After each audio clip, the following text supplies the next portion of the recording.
जय हिंद दोस्तों, कैसे आप सभी। उम्मीद करते हैं बहुत अच्छे होंगे। मेरा नाम इमामुद्दीन है। स्वागत है इमामुद्दीन एजुकेशन पॉइंट पे। दोस्तों आज की इस वीडियो में मैं आपको वास्तविक संख्या का ऑब्जेक्टिव क्वेश्चन कराऊंगा।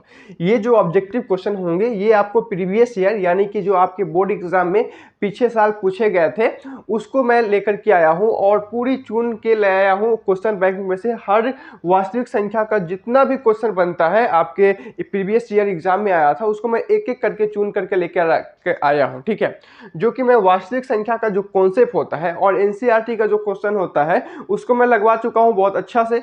अब आपको क्या करना है, इस चैप्टर पे अच्छी से अच्छी प्रैक्टिस करना है। और प्रैक्टिस कैसे होगा, जैसे कि आप प्रीवियस ईयर के क्वेश्चन बैंक उठाते हैं और उससे क्वेश्चन लगाते हैं तो आपको प्रैक्टिस होगा। ठीक है, क्योंकि पता चलेगा कि आपके प्रीवियस ईयर यानी कि जो आपके बोर्ड एग्जाम का किस प्रकार का पैटर्न है, किस प्रकार का क्वेश्चन पूछता है, ये आपको पता चलेगा।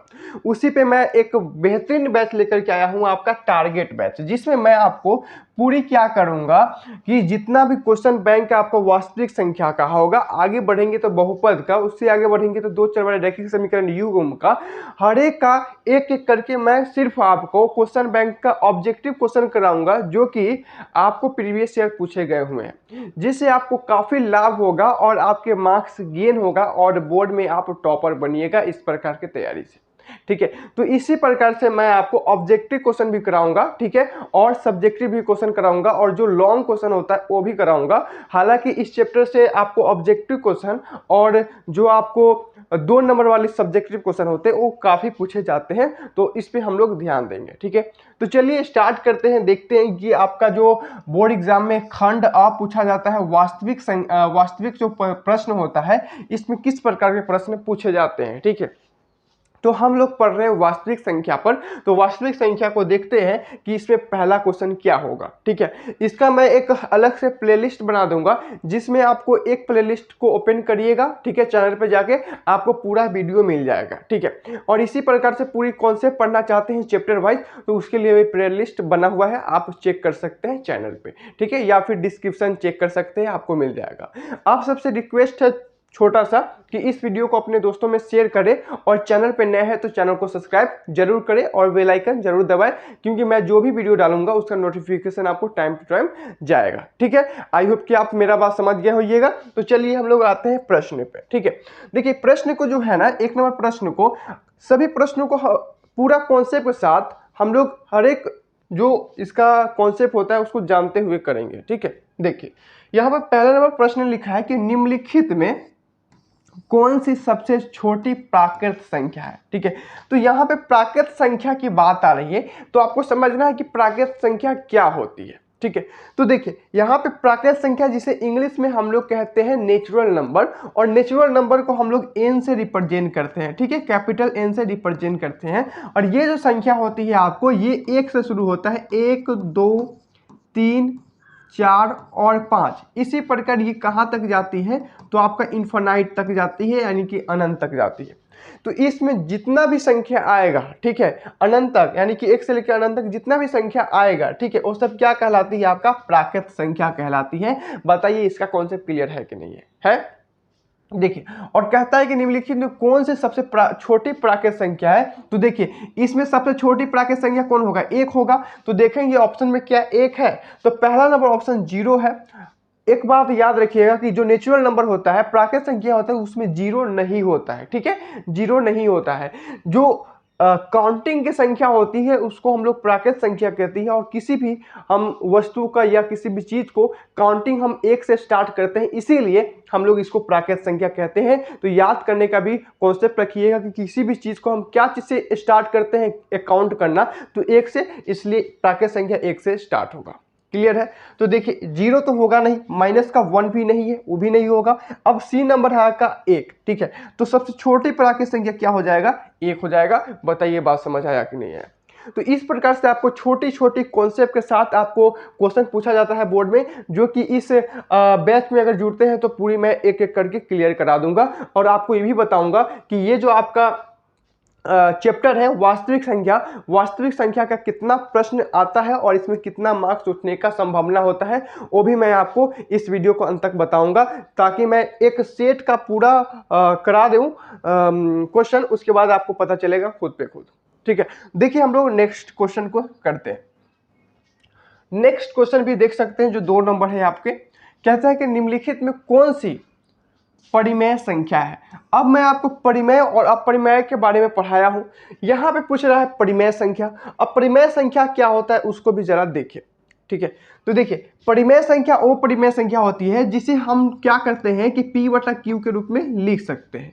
और यहाँ पे ध्यान रखने वाला बात यह है कि यहाँ पे जो P होता है ना, P एक क्या होता है, पूर्णांक होता है। क्या होता है, तो पूर्णांक होता है।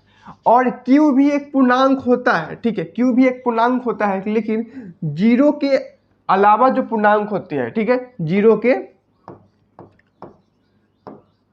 अलावा सभी पूर्णांक, सभी पूर्णांक, ठीक है। तो P जो है आपका सभी पूर्णांक होगा, इसमें कोई आपको हटेगा नहीं। लेकिन Q जो है ना, इसमें जीरो के अलावा जितना भी पूर्णांक होता है वो सब पूर्णांक होगा, ठीक है। जैसे कि आप जानते हैं कि अगर हम पूर्णांक की बात करते हैं, ठीक है, पूर्णांक की बात करते हैं तो पूर्णांक संख्या कौन होती है, ठीक है। तो पूर्णांक संख्या वो सारी संख्या होती है कि जो 0, 1, 2, 3 इस प्रकार से इन्फिनाइट तक जाए, और जो आपको -3, ठीक है, -2 और -1, यानी कि निगेटिव और पॉजिटिव जीरो सहित जो संख्या होती है उसको हम लोग पूर्णांक संख्या कहते हैं, जो कि मैं आपको पहले पढ़ा चुका हूं, ठीक है। तो अब देखिएगा कि निम्नलिखित में कौन परिमेय संख्या है, और परिमेय संख्या होने के लिए आपका यहाँ पे मैं क्या बताया कि P बटा Q के रूप में होना चाहिए, और P एक पूर्णांक होना चाहिए और Q भी पूर्णांक होना चाहिए, लेकिन जीरो के अलावा, ठीक है। तो यहाँ पे देखेंगे ए नंबर ऑप्शन, तो ए नंबर ऑप्शन क्या लिखा है, √25, ठीक है। √25 को जब तोड़ेंगे तो क्या हो जाएगा, 5 हो जाएगा, और नीचे में कुछ नहीं है तो 1। तो इसको देखेंगे तो ये भी P बटा Q के रूप में है, क्योंकि 5 की जगह पे क्या हो जाएगा, P हो जाएगा, और Q के जगह पे क्या हो जाएगा, 1 हो जाएगा। तो ये क्या है, आपका परिमेय संख्या के रूप में है। यहाँ पे देखिएगा तो √5 जो होता है ये आपका परिमेय संख्या नहीं होता है, क्योंकि आप लोग जानते हैं कि अगर रूट है तो 5 के पावर क्या है, 5 की पावर 1/2 है, हाफ, ठीक है। तो अगर हाफ आ जाता है तो देखेंगे कि ये जो 1/2 जो होगा ये पॉइंट में आ जाएगा, और पॉइंट में क्या पूर्णांक संख्या होती है, नहीं होती है, तो ये भी नहीं होगा, ठीक है। आपका ऑप्शन ए ही सही हो जाएगा, ठीक है, क्योंकि आपको यहाँ पे ये परिमेय संख्या का डेफिनेशन तैयार है। यहाँ पे देखिएगा सी भी नहीं होगा और डी भी नहीं होगा, तो option number A is right होगा। बताइए बात समझ आया कि नहीं है, ठीक है। क्योंकि पहले आपको क्वेश्चन को नहीं समझना है, पहले आपको कॉन्सेप्ट को समझना है। अगर आप कॉन्सेप्ट को समझते हैं तो क्वेश्चन इस प्रकार से अनेकों लगा सकते हैं, ठीक है। क्योंकि बोर्ड एग्जाम में आपको किसी प्रकार से क्वेश्चन पूछे, अगर आपको कॉन्सेप्ट पता है तो क्वेश्चन धुआं कर दीजिएगा, ठीक है। तो आपको क्या करना है, क्वेश्चन को धुआं करना है, और धुआं तब कर पाइएगा जब आप कॉन्सेप्ट जानिएगा, ठीक है। तो अपने दोस्तों को, अपने छोटे भाई बहन को भी इसी प्रकार से बताइएगा, तो आपसे ज़्यादा प्रेरित होगा और आपको मानेगा, ठीक है। तो अगर आप भी बच्चे को या फिर छोटे भाई बहन को मदद करना चाहते हैं तो आप कॉन्सेप्ट को समझाने की कोशिश करिएगा, ठीक है। चलिए आगे हम लोग अगला क्वेश्चन देखते हैं। देखिए यहाँ पे 3 नंबर सवाल जो है, कहता है कि निम्नलिखित में कौन सी अपरिमेय संख्या है। अभी जस्ट मैंने परिमेय संख्या को देखा, ठीक है, अभी मैं अपरिमेय संख्या को देख रहा हूं। तो अपरिमेय संख्या क्या होता है, जिसे हम P बटा Q के रूप में नहीं लिख सकते हैं, ठीक है। तो देखिए मैं आपको परिमेय संख्या में बताया था कि P बटा Q के रूप में जो लिख सकते हैं उसको परिमेय संख्या कहते हैं, ठीक है।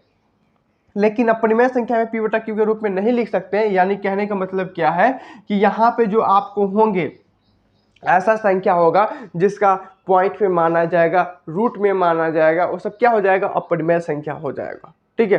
तो देखिए यहाँ पे देखिए, तो आप ध्यान रखिएगा कि 1.3, अब 1.3 आपको तो मैंने कहा कि पॉइंट में जो संख्या आ जाए वो हमेशा क्या हो जाएगा, परिमेय संख्या होगा, अपरिमेय संख्या हो जाएगा, परिमेय संख्या नहीं होगा, ठीक है। तो देखिए अगर पॉइंट के बाद किसी भी संख्या पर ऊपर डैश पड़ जाए, ठीक है, डैश पड़ जाए, यानी कि ये 3 क्या हो रहा है, रिपीट हो रहा है, इसका कहने का मतलब यही ना, तो ये क्या हो जाएगा, परिमेय संख्या हो जाएगा, यानी कि अपरिमेय संख्या नहीं होगा।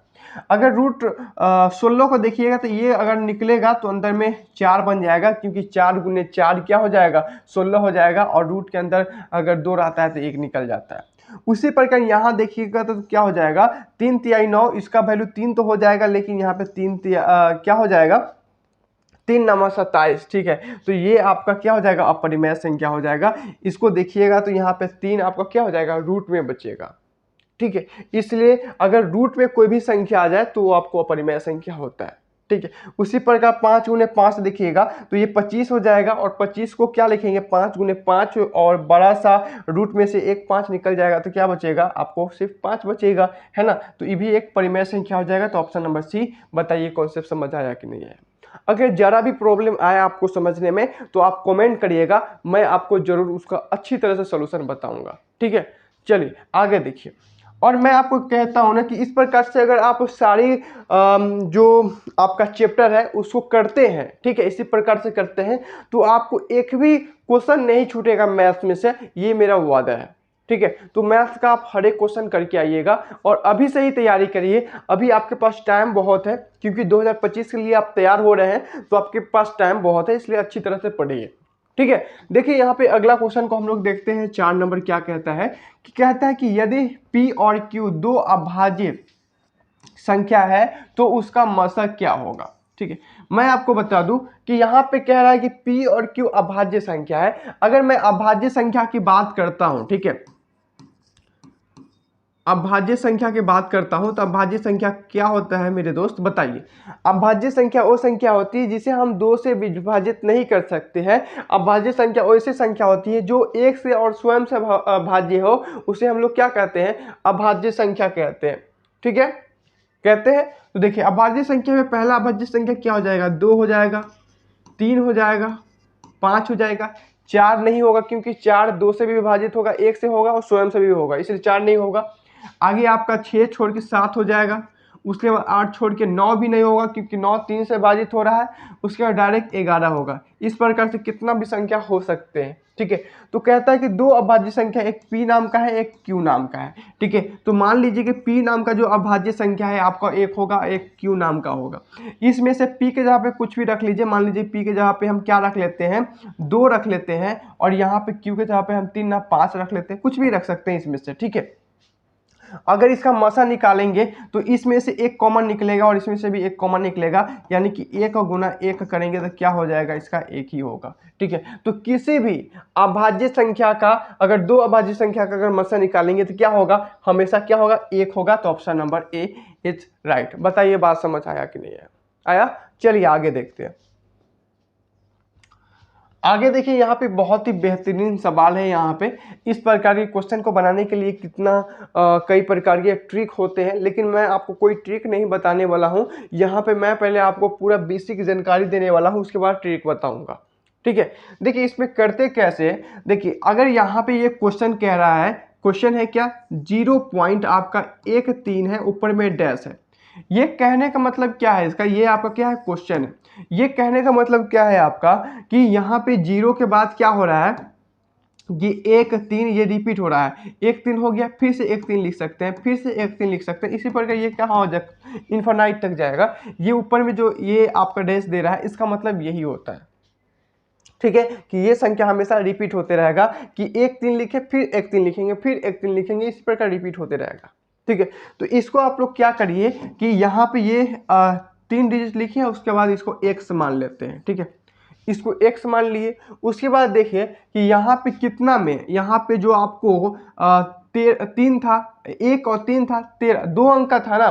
तो हम लोग क्या करेंगे कि जितना यहाँ पे, जितना संख्या पे यहाँ पे डैश रहेगा, ठीक है, उतना 1 पर 0 लगा के हम क्या करेंगे, गुना करेंगे। क्या करेंगे, गुना करेंगे। यानी कि इसको हम लोग समीकरण 1 मान लेते हैं। तो लिखेंगे समीकरण 1 में यहाँ पे देखिए दूसरा डालने, इसलिए क्योंकि ये जो आपका 2 डिजिट का जो संख्या था, ये 2 डिजिट का था, इसलिए 2 संख्या डाले हैं। तो समीकरण 1 में 100 से गुना करने पे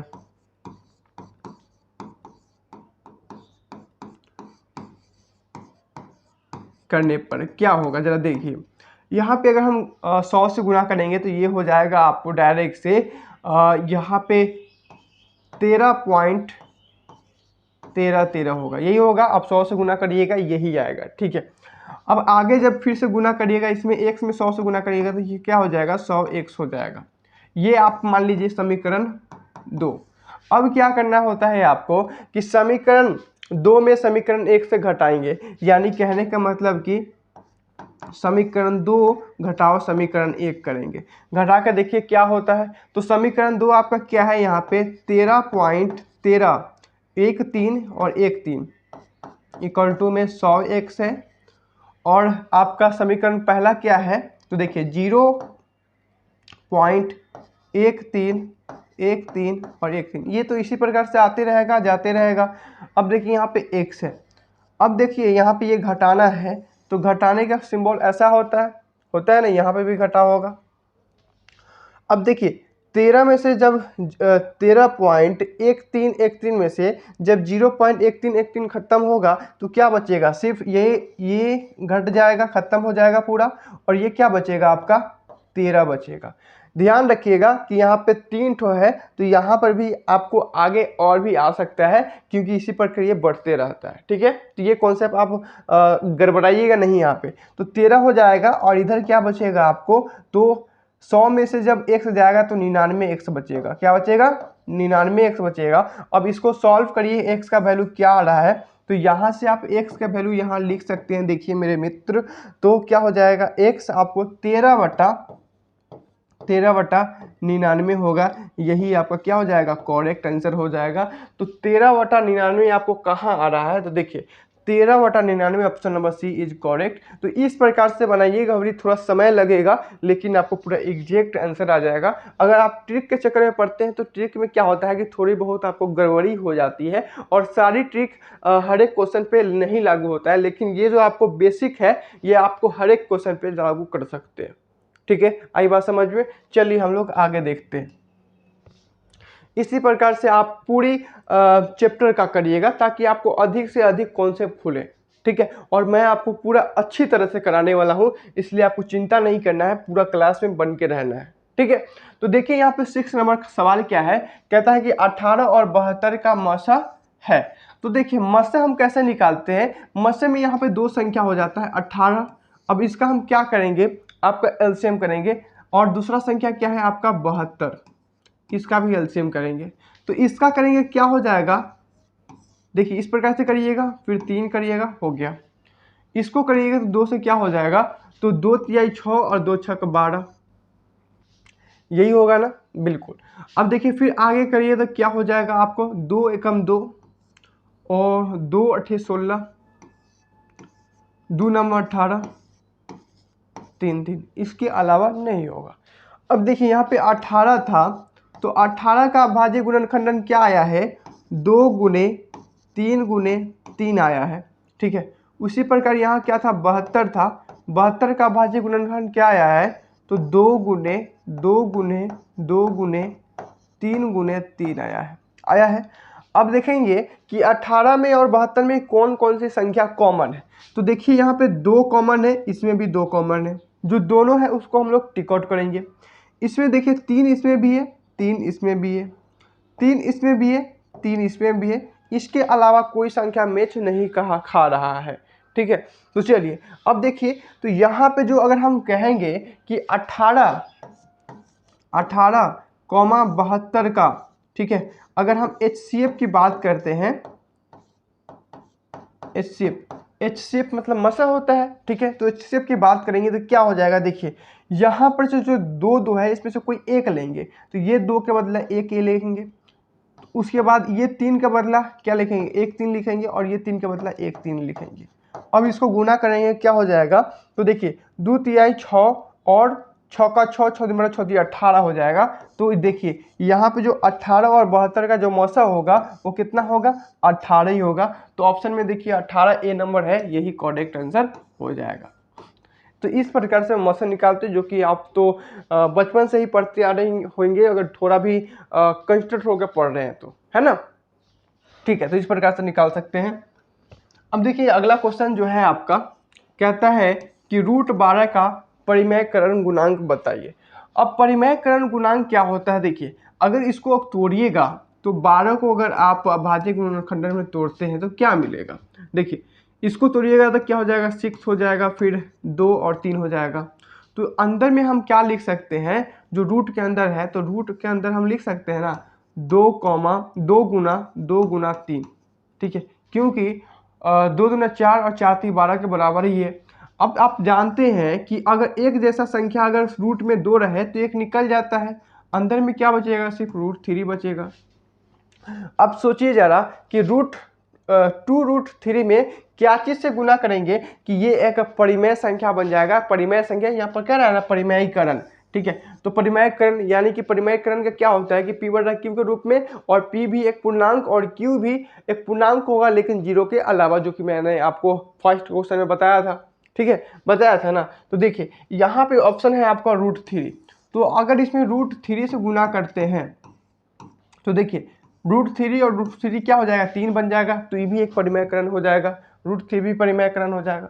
√2 नहीं होगा, क्योंकि अगर √2 रखते हैं तो क्या हो जाएगा, आपको तो होगा लेकिन 3 दूना 6 हो जाएगा, और 6 का कोई रूट निकलता नहीं है, ठीक है, 6 भी नहीं होगा, लेकिन यहाँ पे √2√3 रखेंगे तो ये भी हो जाएगा। तो इसमें आपको ऑप्शन नंबर ए और ऑप्शन नंबर डी भी सही होगा। तो कई बार इस प्रकार से मिस्टेक हो जाते हैं आपके बोर्ड एग्जाम का, ठीक है, लेकिन अगर कोई एक आंसर मारते हैं तो आपको पूरा फुल मार्क्स दिया जाता है, ठीक है। और ध्यान रखिएगा कि कभी भी ए और डी नहीं मारिएगा, अगर दोनों सही है तो आपको एक ही मारना है, एक ही पे आपको पूरा 1 मार्क्स मिल जाएगा, ठीक है, ऑब्जेक्टिव क्वेश्चन के लिए। क्लियर है, आगे देखें, चलिए। यहाँ पे 8 नंबर सवाल कहता है कि यदि p एक धनात्मक पूर्णांक है तो धनात्मक सम पूर्णांक का रूप होगा। देखिए बहुत शानदार क्वेश्चन है, इसमें समझने की चीज़ है। कहता है कि यदि p एक धनात्मक पूर्णांक है, अगर मैं आपको कहूँ तो धनात्मक पूर्णांक क्या होता है, धनात्मक पूर्णांक क्या होता है। पूर्णांक आप जानते हैं, पूर्णांक वो सारी संख्या होगी जो आपको निगेटिव में भी हो और पॉजिटिव में भी हो, सारी क्या होता है आपका पूर्णांक होती है। उसी में अगर हम बात करते हैं धनात्मक पूर्णांक का, तो धनात्मक पूर्णांक क्या होता है, जो आपको 1 2 होता है, जो आपको 1 होते हैं, 2 होते हैं, 3 होते हैं, 4 होते हैं, इस प्रकार से इनफाइनाइट होगा, ये क्या हो जाएगा आपका धनात्मक पूर्णांक होगा, ठीक है। अब कहता है कि धनात्मक पूर्णांक है तो धनात्मक सम पूर्णांक, अगर इसी में अगर हम सम पूर्णांक लगा दें, धनात्मक सम पूर्णांक की अगर हम बात करें तो सम पूर्णांक क्या होगा, जो आपको सम पूर्णांक क्या होता है, जो 2 से विभाजित हो, तो 2 से विभाजित होगा, 4 होगा, ठीक है। तो यहाँ पे सम पूर्णांक क्या होगा, 2 होगा, 4 होगा, इसी प्रकार आगे जाकर के 6 भी हो जाएगा। चलिए, तो अब कह रहा है कि यदि p एक धनात्मक पूर्णांक है तो धनात्मक सम पूर्णांक का रूप क्या होगा। देखिए ऑप्शन में है 2p, ठीक है। तो p के जगह पे आपका क्या हो सकता है, कोई भी पूर्णांक हो सकता है, ठीक है, p के जगह पे आपका कोई भी पूर्णांक हो सकता है। तो 2 और p के जगह पे कोई भी पूर्णांक रख दीजिए, जैसे कि पहले 1 है तो 1 ही रख लेते हैं, 2 ही आएगा। उसके बाद और भी रख सकते हैं, 2 गुने, यहाँ जो p के जगह पे 1 रखे हैं तो हम 2 भी रख सकते हैं, 2 भी रख लीजिए। ये देखिए 2 दूना 4। अब आप देख पा रहे होइएगा कि यहाँ पे सम पूर्णांक का रूप कह रहा था, तो 2 भी एक सम पूर्णांक है और 4 भी सम पूर्णांक है। यानी कि अगर एक हम यहाँ पे विषम पूर्णांक से गुना कर रहे हैं तो भी सम पूर्णांक, और सम पूर्णांक से गुना कर रहे हैं तभी एक सम पूर्णांक। यानी कि यहाँ पे जो 2p होगा, किसी भी हाल में अगर p एक धनात्मक पूर्णांक है तो सम पूर्णांक का रूप हो जाएगा। यहाँ पे p+1 नहीं होगा, p भी नहीं होगा, क्योंकि p जो है ये कोई भी एक पूर्णांक हो सकता है, और पूर्णांक विषम भी और सम भी हो सकता है, और यहाँ पे 2p+1 भी नहीं होगा, ठीक है, सिर्फ तो सिर्फ आपका 2p ही होगा। अब ध्यान रखिएगा, क्लियर है, आगे बढ़े, चलिए आगे क्वेश्चन देखिए। यहाँ पे कहता है कि निम्नलिखित में किसका दशमलव प्रसार शांत है। अब शांत को पहचानने के लिए हमको क्या करना पड़ेगा कि यहाँ पे जो आपको हर है इसका क्या करना पड़ेगा आपको, तो आपको अभाज्य गुणनखंडन तोड़ के देखना पड़ेगा। और अभाज्य गुणनखंडन में 2n गुना अगर 5 की पावर n के रूप में आता है तो आपको क्या होगा, वो एक शांत होगा। और नहीं, अगर इसके रूप में नहीं आता है या फिर इसके अलावा कुछ और आ जाता है, 3 और 4 आ जाता है, तो उस क्या हो जाएगा, अशांत हो जाएगा। और ध्यान रखिएगा, अगर हर को करते हैं, अगर सिर्फ आपको 2 के पावर n भी हो जाएगा तो भी आपको शांत होगा, और 5 की पावर m भी हो जाएगा तो भी क्या हो जाएगा, शांत हो जाएगा। अगर ये तीनों फैक्ट के अलावा कुछ भी आ जाता है, ठीक है, तो वो अशांत हो जाएगा। तो क्या इसका आप अभाज्य गुणनखंडन चेक करके आप कमेंट में बताइएगा, क्योंकि बहुत आसान क्वेश्चन है और इसका कॉन्सेप्ट मैं आपको लिख दिया हूँ, ठीक है। तो इसका कमेंट करके बताइए, मेरा मुझे अच्छा लगेगा, ठीक है, क्योंकि मैं जो मेहनत कर रहा हूँ आप सबके प्रति, मुझे लगेगा कि ये सक्सेस हो रहा है, ठीक है। चलिए हम लोग आगे देखते हैं। देखिए यहाँ पे 10 नंबर सवाल क्या है, कहता है कि निम्नलिखित में किसका दशमलव प्रसार अशांत है। जैसा कि मैंने अभी तुरंत बताया कि शांत क्या होता है, अब देखिए यहाँ पे अशांत क्या होता है। मैं आपको बताया कि अगर यहाँ पे हर जो है 480, 121, 400, ठीक है, इसका अगर 2 के पावर n गुना 2 के पावर 1 मिनट 5 की पावर m हो जाता है, तो इसका रूप क्या हो जाएगा, आपका शांत हो जाएगा, ठीक है। अगर इसके अलावा भी 2 के पावर n या 5 के पावर m हो जाता है, तो भी क्या हो जाएगा, आपका क्या हो जाएगा, शांत हो जाएगा। तो ये तीनों फैक्ट आपका शांत हो जाता है, इसके अलावा कुछ भी हो जाए तो वो क्या हो जाएगा, अशांत हो जाएगा। तो ये भी आप कमेंट में करके बताइए कि अगर 400 है, अगर इसका अभाज्य गुणनखंडन यहाँ पे 2 के पावर कुछ 5 के पावर कुछ, तो ये क्या हो जाएगा, शांत हो जाएगा, अशांत नहीं होगा। अगर यहाँ पे 2 के पावर n या 5 के पावर n, तो भी अशांत होगा, अशांत नहीं होगा। तो अशांत कौन होगा, आप कमेंट करके बताइएगा। आपके 9 नंबर और 10 नंबर सवाल आपके लिए होमवर्क हुआ। हम लोग आगे बढ़ते हैं, क्योंकि अगर इस प्रकार के सवाल अगर आप करके बताइएगा तो मुझे अच्छा लगेगा और मैं आपको और बढ़िया तरह से समझाऊंगा, ताकि पूरी कॉन्सेप्ट आपको समझ आ जाए, ठीक है। 11 नंबर सवाल कहता है कि 64 के अभाज्य गुणनखंडन में 2 का घातांक क्या है। तो क्या कहता है कि 64 का आप अभाज्य गुणनखंडन करिए और 2 का घातांक पूछ रहा है, यानी कि 2 का अधिकतम घात क्या होगा, ठीक है। इसके लिए हमें क्या करना पड़ेगा कि 64 का अभाज्य गुणनखंडन तोड़ना पड़ेगा। तोड़िए जरा, क्या हो जाएगा, 3 और 1 मिनट 2 होगा ना, 2 हो जाएगा। उसके बाद क्या हो जाएगा, फिर 2 से लगाइएगा तो 2 एकम 2 और 2 छक 12। इसके बाद फिर 2 से लगाइएगा तो 2 अठे 16, 4 हो जाएगा, 2 से 2। तो देखिए 1 2 3 4 5 और 6, यानी कहने का मतलब क्या है कि अगर हम 64 लिखते हैं तो 64 क्या हो जाएगा, 2 के पावर 6 के रूप में हो जाएगा, ठीक है। तो 2 के पावर 6 यानी कि 6 आ रहा है ना, तो यहाँ पे option number C is right होगा। आया बात समझ में, आगे बढ़े। चलिए इसी प्रकार से आपको समझ के बनाना है। आगे है 12 नंबर क्वेश्चन, बहुत ही महत्वपूर्ण है। कहता है कि महत्तम समावर्तक पी क्यू, लघुत्तम समावर्तक पी क्यू बराबर है, ठीक है। यहाँ पर देखिएगा बराबर है पूछ रहा है। तो महत्तम समावर्तक को क्या कहते हैं हम लोग, HCF कहते हैं। क्या कहते हैं, HCF कहते हैं। तो HCF में जो संख्या है आपको क्या है, एक तो P है,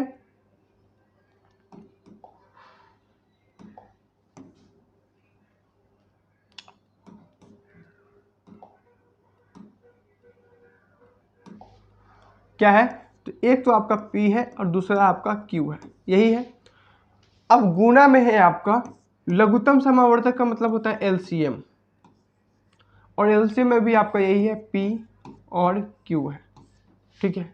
अब कहता है इसके बराबर क्या होगा, तो ध्यान रखिएगा, अगर HCF कोई दो संख्या का और LCM कोई दो संख्या का अगर गुना कर दे तो ये बराबर होता है आपको, पहला संख्या क्या था P और दूसरा संख्या क्या Q, तो ये दोनों का गुना करने के बराबर होता है। इस चीज़ को आप ध्यान में रखिएगा और फॉर्मूला के तौर पे ये आप लिख भी लीजिएगा, ठीक है।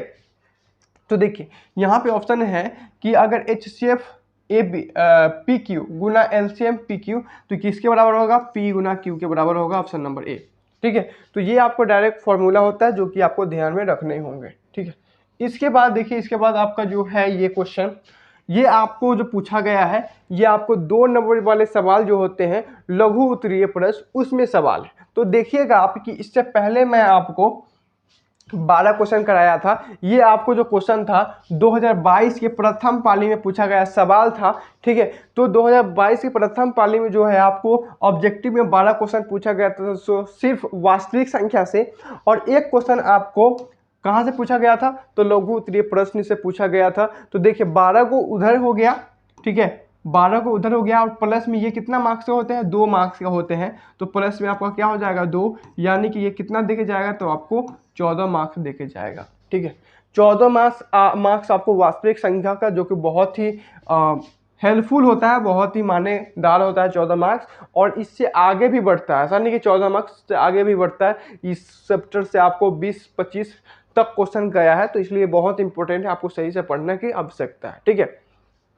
तो यहाँ पे ये जो 1 नंबर क्वेश्चन है, आपको लघु उत्तरीय प्रश्न है, तो इसमें क्या कहता है कि 0.0875 को P/Q के रूप में लिखे, जहाँ P और Q क्या है, में कोई उभयनिष्ठ गुणांक नहीं हो। ठीक है, तो इस प्रकार के क्वेश्चन को मैं अभी तो कराया ही था, लेकिन फिर से मैं एक हिंट्स देता हूँ, आप करके आइएगा।